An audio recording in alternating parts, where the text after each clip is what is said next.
चंद्र में हास्य चंद्रिका मैं मुख चंद्र में हास्य चंद्रिका मैं मुख चंद्र में हास्य चंद्रिका मैं मुख चंद्र में हास्य चंद्रिका सिंधु लहरी नहीं नारो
पूज्य श्री भाई जी महाराज की जय, पूज्य श्री राधा बाबा की जय, पूज्य मैया की जय, अपने प्यारे भैया की जय, पूज्य दादा की जय, भक्तवत्सल भगवान की जय। हरि बोल। बड़े सौभाग्य का क्षण है कि आज भी हमें सत्संग और कीर्तन का परम लाभ प्राप्त हो रहा है। गोपाल, सेठ जी के पहले कुछ वचन सुनते हैं, उसके बाद किन्हीं भक्त की चर्चा करेंगे।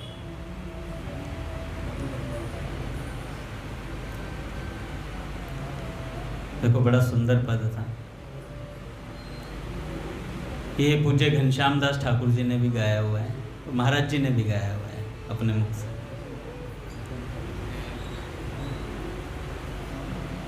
पर ठाकुर जी की वाणी से थोड़ा मैच करता हुआ ऋषभ ने, मुझे लगा। देखो भैया, इन रसिकों के रस के बारे में जब तक सुनोगे नहीं पता नहीं चलेगा, है ना। जब पहले गीता वाटिका जाते थे तो एक ही खोज रहती थी मेरी, आज भी यही रहती है कि कैसे परिकरों की कोई वाणी, कोई उस समय के पद गाए हुए घनश्याम दास ठाकुर जी की वाणी मिल जाए, पूज्य महाराज जी की वाणी में कोई सत्संग मिल जाए। आज भी मन रहता है कि इन रसिकों की वाणी को एकत्रित कर लिया जाए। सुनते हैं बार बार, इतना अच्छा लगता है बाबा के उन वीडियोस को देखना, जब बाबा आलाप लेते हैं बैठ कर के, इतना आनंद आता है महाराज, ऐसा लगता है उस समय में वापस चले गए। अगर ये जीवन रिवाइंड होता हो तो मुझे तो वाटिका भेज देना है ना। उस समय में जब बाबूजी, बाबा, रसिकों की महफिल जमती हो, गिरिराज परिसर में पूज्य बाबा आकर बैठते हो, पदावली गाई जाती हो, क्या माहौल होता होगा, है ना। ऐसा ही माहौल अब यहाँ चल रहा है। कभी हम जीवन में आगे वृद्ध होंगे तो हम सोचा करेंगे, यार नारदी निकुंज में कीर्तन ऐसे पूज्य भैया विराजित रहते थे और हम लोग पद सुना करते थे, पूज्य भैया का सत्संग सुना करते थे, इतना आनंद आता था। गिरधर रघुनाथ जी महाराज, इतने बढ़िया बढ़िया रसिक संतों का संग होता था। कभी कभी ऋषभ आता था बीच बीच में बाबा की याद दिलाने, आरती कराता था बाबा की।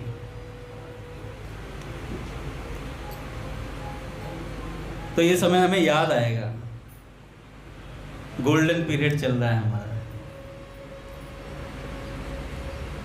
जो इसमें मक्कारी कर लेता है वो बाद में ये कहता रह जाता कि हमने लाभ नहीं लिया, और जो इसमें लाभ ले लेता है वो सदा के लिए उस चिंतन में मग्न रहता है। फिर एक बार वाटिका में कीर्तन चल रहा था, राधाष्टमी थी, पूज्य श्री राम दादा बैठ करके अपने इधर, जो पंडा अब तो नया बन गया, पुराना जब इधर था तो श्री राम दादा कोने पर बैठ करके गाते थे। कोने पर, रासलीला में कोने में वो सारे संगीतज्ञ सारे बैठते, और पूज्य चंद्रेश भैया वहीं पर कुर्सी लगाकर बैठते बगल में आगे की साइड। तो वहीं बैठे थे तो उखल लीला चल रही थी, ठाकुर जी को उखल से बांधा जा रहा था। तो बड़ा रसमय वातावरण, ऊपर से श्री राम दादा बार बार, हम थोड़ा सा बाबा के दादा की तरफ देख लेते और दादा एकदम से सुर को चढ़ा देते ऊपर तक। इतना रस प्रकट होता था उन वाणी में। अब वो महापुरुष नहीं रहे, है ना। हरिवल्लभ दादा चले गए, श्री राम दादा चले गए, नारायण दादा चले गए। आज भी मुझे याद है, हम फरवरी में गए थे पहली बार गीता वाटिका 2012। महादेव जी को याद है, हम नारायण दादा की कुटिया में पीछे आखिरी में आए थे। तो नारायण दादा जब प्रियतम काव्य गाने आए, वो आज भी वो पंक्तियां ऐसी की ऐसी दिमाग में छपी हुई, कैसे नारायण दादा आए थे, कैसे बैठे थे। फिर उसके बाद अपने कौन से भैया हैं वो गाते, राकेश भैया, वो बैठे बगल में आकर के। फिर नारायण दादा जब आरती समाप्त हुई तो फिर हम लोगों से मिले, पूज्य भैया से मिले। तो वो समय अब महापुरुष वो लोग चले गए हैं भैया, हार्ट उठती जा रही है ना, धीरे धीरे समय व्यतीत हो रहा है।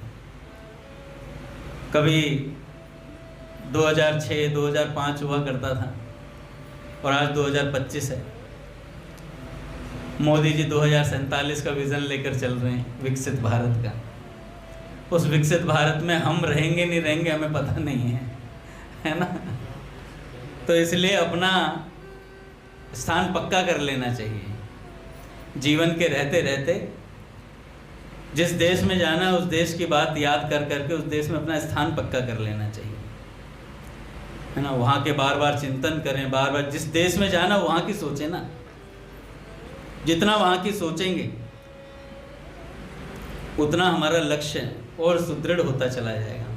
किसी को अमेरिका जाने का कोई लक्ष्य बनाता है, वो बालक शुरू से ही तैयारी करता है कि मुझे भी किसी भी तरीके से अमेरिका जाना है, पासपोर्ट वगैरह, पढ़ाई उसी तरीके की करेगा और सब व्यवस्था करके रखेगा, पैसों की व्यवस्था कर लेगा। जैसे आजकल पंजाब में चल रहा है, जैसे कनाडा जाना है वो अपना आईलेट वाईलेट करते हैं और इस तरीके से पैसा वैसा इकट्ठा करते हैं और घर बेचते हैं, खेत ज़मीन बेचते हैं और उनका सेटअप यही होता है कि हमें विदेश जाना है, तो सारी तैयारी उसी तरीके की करते हैं।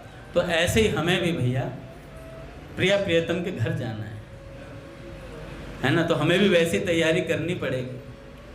आज नहीं करनी पड़ेगी, अभी हम कह देते हैं कि हमारे पास समय नहीं है, हम बहुत व्यस्त चल रहे हैं, हमें पैसा भी कमाना है, सब काम होना है, वो सब होता रहेगा।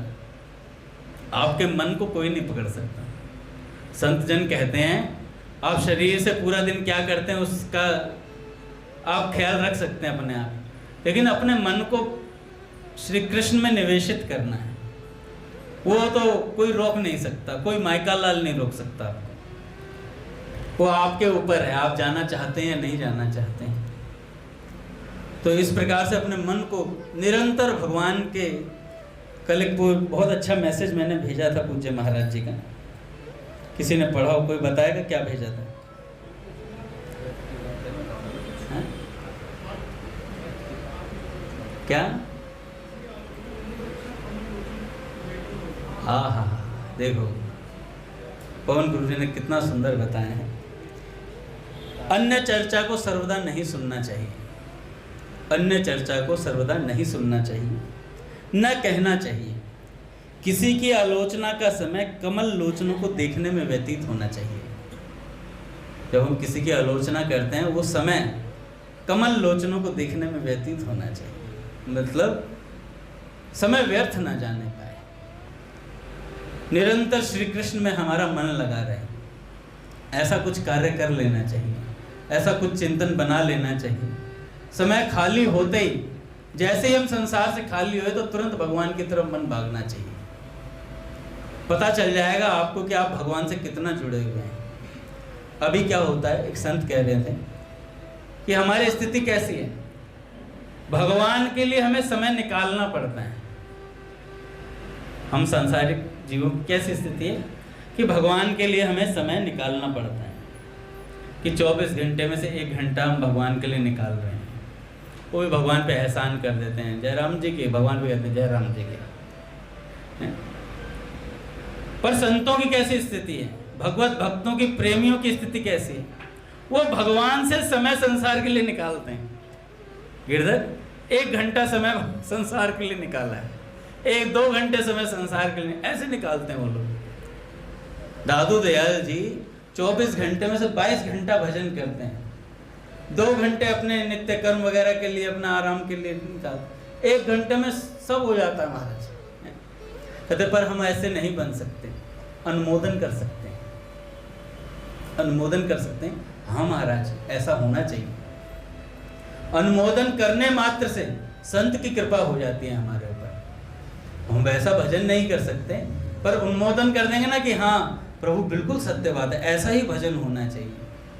गया प्रसाद जी महाराज कहते हैं 23 घंटा 59 मिनट चिंतन करने वाले को भी मैं साधक नहीं मानता। 23 घंटा 59 मिनट मतलब 24 घंटे पूरे होने में 1 मिनट रह गया और बंदा पूरा 23 घंटा 59 मिनट भगवान का चिंतन कर रहा है। उसे साधक नहीं मानते। कहते साधक वो जो 24 घंटे भजन करे। अब कुछ साधकों ने मेरे से कहा कि अंगद जी आप ऐसी बात बताते तो हम डिमोटिवेट हो जाते हैं। मैंने कहा इतने सालों से भैया बता रहे तो मोटिवेट हुए नहीं अभी तक, मेरी बात से डिमोटिवेट हो गया। ये भैया संतों की बातें इसलिए बताई जाती हैं कि चिंतन की प्रगाढ़ता कैसी होनी चाहिए, कितना चिंतन होना है। पट खुलेंगे महाराज। श्री राम जय जय राम।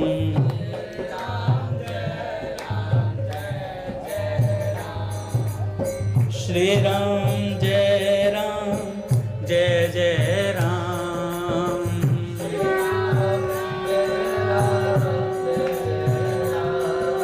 श्री राम जय जय राम।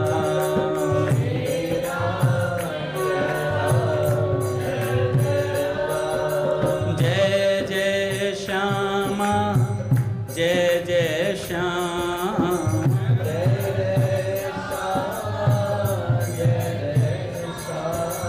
जय जय श्री वृंदावन धाम। जय जय श्री वृंदावन धाम। जय बरसाना जय नंदगांव। जय बरसाना जय नंदगांव। पावन राधे तेरो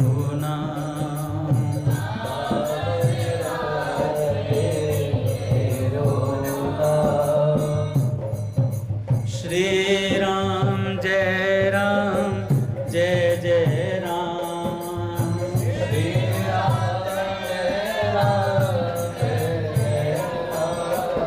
श्री राम जय राम। क्या बता रहा था मैं गिरधर?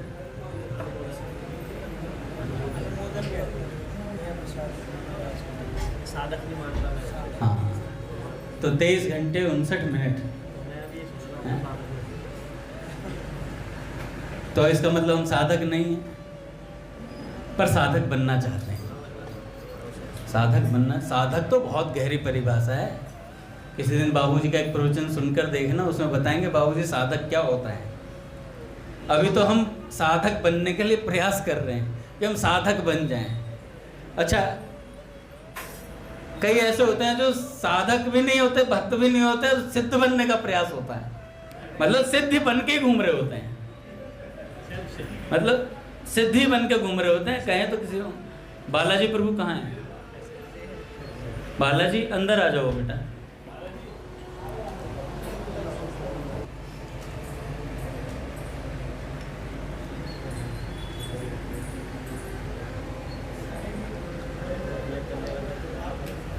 देखो, बहुत बड़ी कृपा होती है जब किसी को सत्संग के लिए आगे बैठने के लिए बुलाया जाता है। इसका मतलब किन्हीं संत ने इनके कल्याण का निश्चय कर लिया है ना। भगवान इन्हें, और संत ने नहीं, भगवान ने निश्चय कर लिया है। हम भी यहाँ बैठे तो कोई बहुत बड़े फन्ने खा नहीं है कि हम आके बैठ गए तो बहुत सीधे साधे व्यक्तित्व है। अंदर तो बहुत कुछ भूचाल मचा पड़ा है, लेकिन बस ये है ऊपर से दिखावे के लिए मैं सत्संग बोल रहा हूँ। अंदर आप लोगों को पता नहीं मैं क्या चल रहा है मेरे भीतर, है ना। फिलहाल सही कह रहा हूँ ना, गलत तो नहीं बोला। तो अभी हमें साधक बनने का प्रयास करना है। प्रयास में ही सिद्ध हो जाएंगे।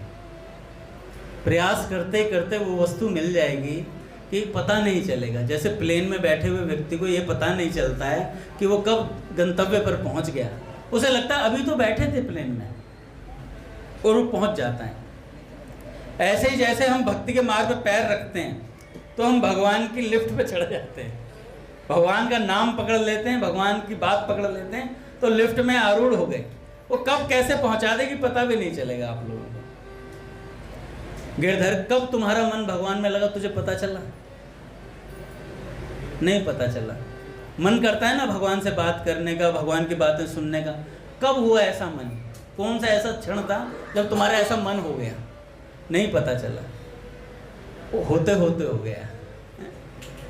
होले होले हो जाएगा प्यार। तो ऐसे ही हो जाता है भगवान से प्यार। धीरे धीरे उनकी बात करते करते, पूजा प्राची दीदी कहती हैं उनसे प्रेम करना हो तो उनकी बात करो, है तो उनकी बात करनी चाहिए। मुलाकात करनी है तो बात ज़रूरी है भैया, बात करोगे उनकी तो मुलाकात भी एक दिन ज़रूर हो जाएगी। तो पूज्य सेठ जी कहते हैं देखो भैया, प्रथम भक्ति है श्रवण। प्रहलाद जी ने कहा श्रवण भक्ति जो होती है वो प्रथम भक्ति होती है। भगवान के प्रेमी भक्तों द्वारा कथित भगवान के नाम, रूप, गुण, प्रभाव, लीला, तत्व और रहस्य की अमृतमयी कथाओं को सुनना चाहिए। उन्हें प्रेम पूर्वक श्रवण करना एवं उन अमृतमयी कथाओं का श्रवण करके वीणा के सुनने से जैसे हिरण मुग्ध हो जाता है, वैसे ही प्रेम में मुग्ध हो जाना श्रवण भक्ति का स्वरूप है।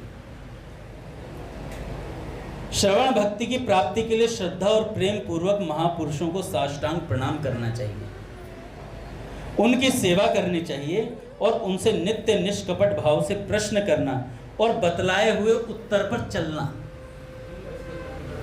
प्रश्न तो बहुत है हमारे पास, भैया मन नहीं लग रहा, बेटा ऐसा कर लेना। 2 साल बाद ही भैया मन नहीं लग रहा, बेटा ऐसा कर लेना। भैया मन नहीं लग रहा 6 साल बाद ही, भैया मन नहीं लग रहा, बेटा ऐसा कर लेना। 8 साल बाद ही भैया मन नहीं लग रहा, ऐसा कर लेना। कोई ब्रज के संत होते अखड़, जब चौथी 5वीं बार तुम पूछना होगा धे रेपटे ही रेपटे। सारे जो बताता हूँ वो तू कर तो ना है? हर दूसरे साल में यहाँ आ जाए मुंह पाड़ के, मन ना है लग रहा है, तड़ा तड़ तड़ता तड़ बजाते चले जाए। पर हमारे पूज्य भैया ऐसे हैं भैया, है ना, वो निरंतर बताए जा रहे हैं कि भैया मन लगाना, एक से एक नई युक्तियाँ, एक से एक तरीके से बताए जा रहे हैं पूज्य भैया। बस भैया जैसे पूज्य बाबा कहते हैं ना, जो नहीं करना चाहिए वो मत करना। इस बात का साधक को सदा ध्यान रखना चाहिए। जो हमें जो करना चाहिए वो हम नहीं कर रहे, कोई बात नहीं, और जो नहीं करना चाहिए अगर वो कर देंगे तो गड़बड़ हो जाएगी, तो गड़बड़ हो जाएगी, फिर हम नीचे की तरफ चले जाएंगे। फिर महापुरुष भी कहते हैं कि भैया तू बात तो मान ले, कम से कम जहाँ है वहाँ तो रह, मैं उठा लूँगा। तो जहाँ है वहाँ नहीं रहेगा, वहाँ से भाग जाएगा तो कैसे लाऊंगा पकड़ करके तुझे? तो जहाँ हम वहाँ रहें कम से कम, है ना, कहीं जाने ना पाए। तो उन्हें नित्य निष्कपट भाव से प्रश्न करना गुरुदेव से और उनके बतलाए हुए मार्ग पर चलना। श्री भगवान ने गीता जी में कहा है, हे अर्जुन, उस ज्ञान को तू समझ। श्रोत्रिय ब्रह्मनिष्ठ आचार्य के पास जाकर उनको भली भांति दंडवत प्रणाम करके उनकी सेवा करने से और छल कपट छोड़कर सरलता पूर्वक प्रश्न करने से परम तत्व को भली भांति जानने वाले वे ज्ञानी महात्मा तुझे उस तत्व ज्ञान का उपदेश करेंगे।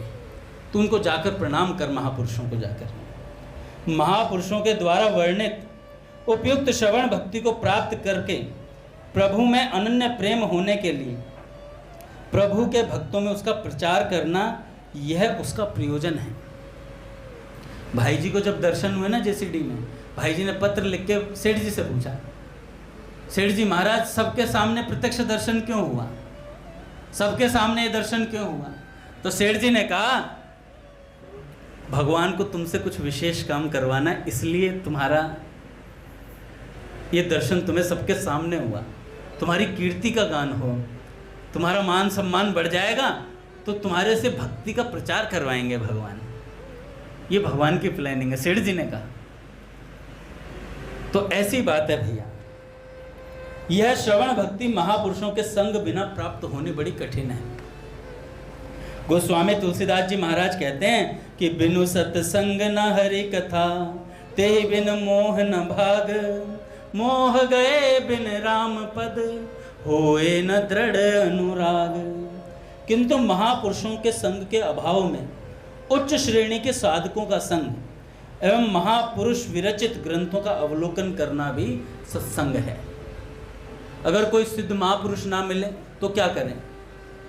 तो उच्च कोटि के साधकों के साथ बैठकर सत्संग करना चाहिए, सुनना चाहिए उनसे, और वो भी ना मिले तो महापुरुषों द्वारा विरचित ग्रंथों को पढ़ना चाहिए। सत्संग न होने से विषयों का संग तो स्वाभाविक होता ही है। अच्छा एक बात बताओ, अगर हम मंदिर में 2 घंटे का सत्संग कीर्तन अटेंड नहीं करेंगे तो हम पूरा दिन क्या कर रहे हैं? विषयों का संग कर रहे हैं। केवल विषयों का संग हो रहा और कुछ नहीं हो रहा, तो नरक की प्राप्ति स्वतः सिद्ध है। भगवान की प्राप्ति के लिए प्रयत्न करना पड़ता है। नीलकंठ भरू, भगवान की प्राप्ति के लिए प्रयत्न करना पड़ता है। जैसे कोई कार्य करना हो आपके घर में तो सुबह 4 बजे उठना पड़ता है तो ऐसे ही 2:30 बजे उठना पड़ता है। काशी आया सत्संग सुनने? काशी कहाँ है? काशी कितने पुत्र? आगे आया कर बेटा, आगे बैठा कर, ठीक है? कल से आगे बैठ जाना।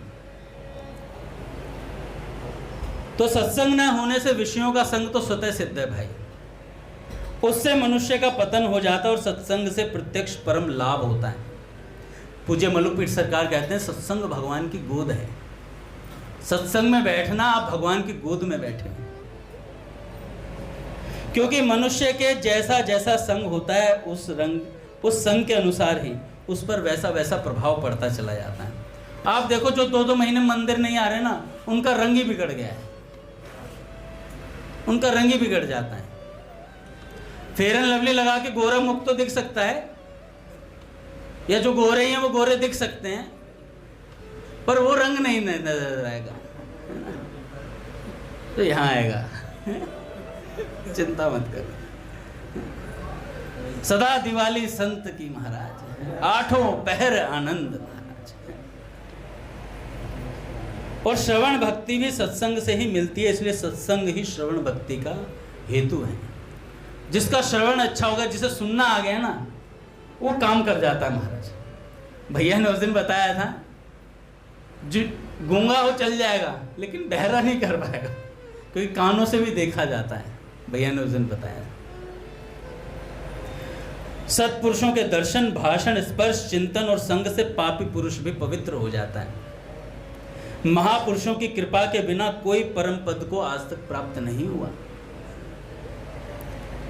राजा रहुगण के प्रति महात्मा जड़ भरत जी कहते हैं, हे रहुगण, महापुरुषों के चरणों की धूल में स्नान किए बिना केवल तप, यज्ञ, दान, गृहस्थ धर्म पालन और वेद अध्ययन से तथा जल, अग्नि और सूर्य की उपासना से वह परम तत्व को प्राप्त नहीं होता, जब तक महापुरुषों की चरण रज नहीं मिलेगी। अतः इससे यह सिद्ध होता है कि सारे कार्यों की सिद्धि महापुरुष के संग से होती है। सारे कार्यों की सिद्धि महापुरुषों के संग से होती है। श्रीमद् भागवत में भगवान उद्धव के प्रति कहते हैं, हे उद्धव, जिस प्रकार भगवान अग्निदेव का आश्रय लेने पर शीत, भय और अंधकार का नाश हो जाता है, उसी प्रकार संत महात्माओं के सेवन से संपूर्ण पाप रूपी शीत, जन्म मृत्यु रूपी भय और अज्ञान रूपी अंधकार का नाश हो जाता है। कोई महापुरुषों की शरण लेकर। सुंदर सा प्रसंग सुनाता हूं आपको, जनाबाई जी का। जगह ही नहीं आगे आगे हो जाए महाराज से, हिल लें बस बैठ करके, तसल्ली हो जाए। जनाबाई जी जो भक्त हुई, उनका जन्म जो हुआ गोदावरी के तट पर गंगाखेड़ नाम के एक महाराष्ट्र के गांव में हुआ था। बचपन में ही इनकी मां का निधन हो गया। उनके पिता भी भगवान विट्ठल के दर्शन के लिए पंढरपुर उन्हें लाए और वहीं उनकी भी मृत्यु हो गई जनाबाई की। जनाबाई जी के हृदय में भगवत प्रेरणा से यह बात आई कि कोई भक्त अगर उन पर कृपा कर दे तो उन्हें भगवान का साक्षात्कार हो जाएगा। इसलिए जनाबाई जी ने 8 वर्ष की आयु में नामदेव जी के यहाँ सेवा करना स्वीकार किया। नामदेव जी निरंतर भजन परायण थे। निरंतर भजन के नाम मतलब डूबे रहते भगवान के नाम में। नामदेव जी जैसे महात्मा के यहाँ सेवा मिल जाना मतलब स्वयं प्रभु की सेवा मिलना। कितनी बार दर्शन हुआ था? 52 बार। 52 बार उन्हें दर्शन हुआ था भगवान का। और नामदेव जी के यहाँ सेवा मिल जाना बड़ा ही सौभाग्य की बात थी। जनाबाई जी के हृदय में एक ही बात थी कि वे नामदेव जी को प्रसन्न कर लें किसी तरीके से। जनाबाई जी अब नामदेव जी के पूरे परिवार की तन्मयता पूर्वक सेवा करने लगे। वह उनके घर के सभी कार्य करना, कपड़े धोना, आटा पीसना, भोग तैयार करना, बर्तन मांजना, झाड़ू पोछा करना इत्यादि सब स्वयं करने लगी महाराज। जनाबाई को सेवा में बड़ा आनंद आता। नामदेव जी की सेवा और संग के प्रभाव से उनका निरंतर नाम जप होने लगा जनाबाई जी का। जो नामदेव जी जप और कीर्तन करते थे वही जनाबाई जी भी कीर्तन और नाम स्मरण करने लगी। नाम स्मरण करते करते कभी वह पोछा लगा रही होती तो एकदम से उनके हाथ रुक जाते और अश्रु चलने लगते। पोछा लगाते लगाते अश्रुपात होने लगता, भाव समाधि को प्राप्त हो जाती, प्रभु के लिए विकलता प्रकट होने लगती। श्री जनाबाई जी की भाव दशाएं आने लगी बार बार और उनके हृदय में भगवान विट्ठल के प्रति प्रबल आसक्ति होने लगी। जब कभी सेवा के बाद कुछ समय मिलता तो वे मंदिर में जाते और ठाकुर जी को देखती रहती। ठाकुर जी को देखते देखते उनको एकदम से विकलता होती और वे रोने लगती। जब आनंद बढ़ता तो जनाबाई नाचने लगती। जनाबाई जी की यह दशा केवल श्री नामदेव जी की सेवा से होने लगी। जनाबाई जी सभी कार्य करते हुए सावधानी रखते हुए सेवा में कोई त्रुटि ना हो और नाम विस्मरण ना हो। सेवा में भी त्रुटि ना हो और नाम विस्मरण ना हो। ऐसे जनाबाई श्री नामदेव जी की सेवा में मग्न रहने लगी। वह सावधान रहती कि वे अपनी स्थिति में इतना ना डूब जाएं कि सेवा छूट जाए। इतनी सतर्क थी कि सेवा ना छूट जाए, कहीं भाव समाधि आए और सेवा बीच में स्थगित हो जाए उनकी, तो बिल्कुल सावधान रहती, क्योंकि सेवा भक्त की प्रसन्नता के लिए है और भक्त की प्रसन्नता से ही विट्ठल भगवान रीझ जाएंगे। उनके हृदय की इस धारणा और भगवान के नाम का ऐसा प्रभाव हुआ कि अब उनके आंसू नहीं रुकते थे, निरंतर अश्रुपात होता था। जिस स्थिति कि बड़े बड़े साधु और उपासक आकांक्षा करते रहते हैं, जनाबाई जी को केवल भक्त के संग की कृपा से वो प्राप्त हो गई। अच्छा, नामदेव जी के यहाँ एकादशी के दिन कीर्तन होता था। नामदेव जी के यहाँ जब कीर्तन होता, कोई मृदंग बजाता, कोई करताल बजाता, कोई नृत्य करते हुए नाम कीर्तन करता, कोई प्रभु की आनंदमय लीलाओं का गायन करता, तो कोई एकांत में बैठा हुआ उन लीलाओं और कीर्तन को सुनकर अश्रु प्रवाह करता। नामदेव जी के यहाँ पूरी एकादशी की रात्रि को ऐसा कीर्तन होता। अच्छा, इस कीर्तन में भगवान विट्ठल स्वयं पधारते थे, स्वयं पधारते और केवल जनाबाई को दिखते थे, केवल जनाबाई को दिखते थे विट्ठल भगवान। और जैसे ही दिखते वो आनंद में मग्न हो जाते थे। नित्य हर एकादशी पे यही भाव होता कि विट्ठल भगवान आते और जनाबाई को देखते हैं और नृत्य करते। जनाबाई प्रसन्न रहती कीर्तन के भीतर, क्योंकि भैया उनको तो सामने विट्ठल भगवान दिखाई दे रहे हैं। जनाबाई सब संतों की सेवा करके एकांत कोने में खड़ी रहती थी और विट्ठल भगवान को देखती रहती थी, कैसे भगवान कीर्तन में नृत्य कर रहे हैं। वह नामदेव जी और बड़े बड़े भक्तों की भाव दशाएं देखती थी तो उनके हृदय में विकलता और बढ़ जाती। संकीर्तन के आनंद सागर में वे पूरी रात डूबी रहती। उनको यह पता ही नहीं चलता कि रात्रि कब व्यतीत हो जाती। यही है महाप्रेम का स्वरूप। प्रातःकाल होते ही भक्त मंडली चली जाती। जनाबाई भगवत प्रेम की मादकता में बावरी हुई ठाकुर जी की प्रसन्नता के लिए नामदेव जी की सेवा में लग जाती। सोती नहीं, चुपचाप घर का काम करती, पूरी रात्रि जगी थी, फिर सुबह चली जाती सेवा करने के लिए। एक दिन एकादशी की रात्रि में जनाबाई भाव में ऐसी डूबी हुई थी कि सुबह हो गई और सेवा बाकी रह गई।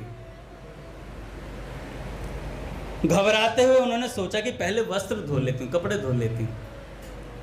वह चंद्रभागा नदी के पास पहुंची तो उनके मन में बहुत सी चिंताएं एक साथ आने लगी। वह सोच रही थी कि अभी तो बर्तन धोने हैं, ठाकुर जी की सेवा के लिए पानी भी भरने जाना है, आज तो बहुत देर हो गई, कैसे मैं सब सेवाएं पूरी करूंगी। वह यह सोच ही रही थी कि एक बुढ़िया उसके पास आई और कहा कि जना भाई, तू चिंता क्यों कर रही है, तू जाकर बाकी के काम कर ले, मैं तेरे सारे कपड़े धो दूंगी।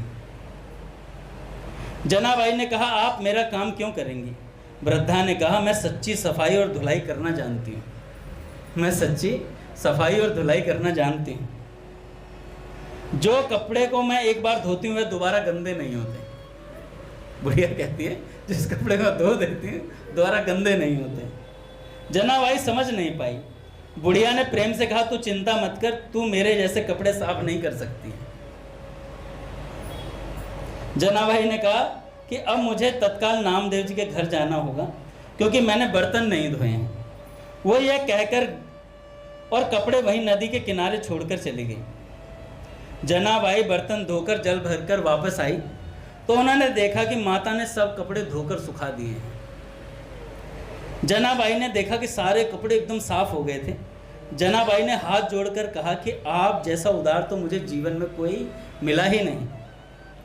जनाबाई ने बोला कि मैं आपका बहुत आभार मानती हूँ। मैया ने कहा, आभार की क्या बात है, मैं तो तुम्हारी ही हूँ, मैं तो तुम्हारी ही हूँ। अपनों से आभार थोड़ी प्रकट करते हैं। ऐसा कहकर मुस्कुराते हुए वह वृद्धा माई वहाँ से चली जाती है। जाते जाते उन्होंने कहा, अगर कभी ज़रूरत हो तो मुझे याद कर लेना। जब तुम याद करोगी तो मैं तुम्हारी सेवा में उपस्थित हो जाऊंगी। जनाबाई जी भाव में डूब गई क्योंकि उस वृद्धा की मुस्कुराहट बहुत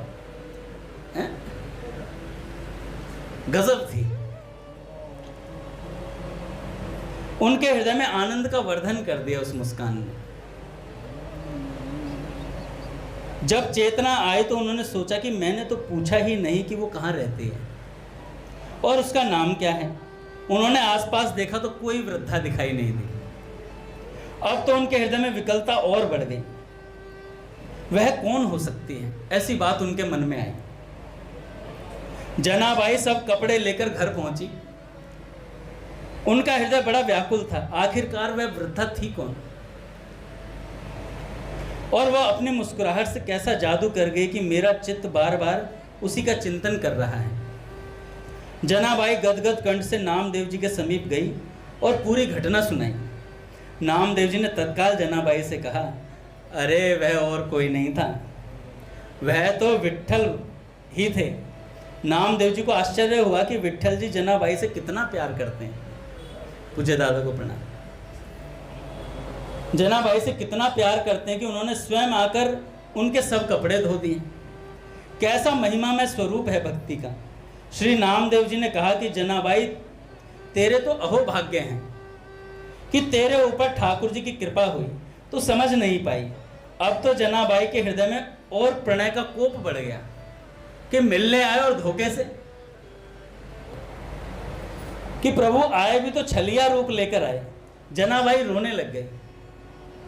इतने छलिया हो कि आए भी और मुझे परिचय नहीं दिया, और दूसरी बात कि आपने मेरे लिए इतना कष्ट सहा कि आपको कपड़े धोने पड़े।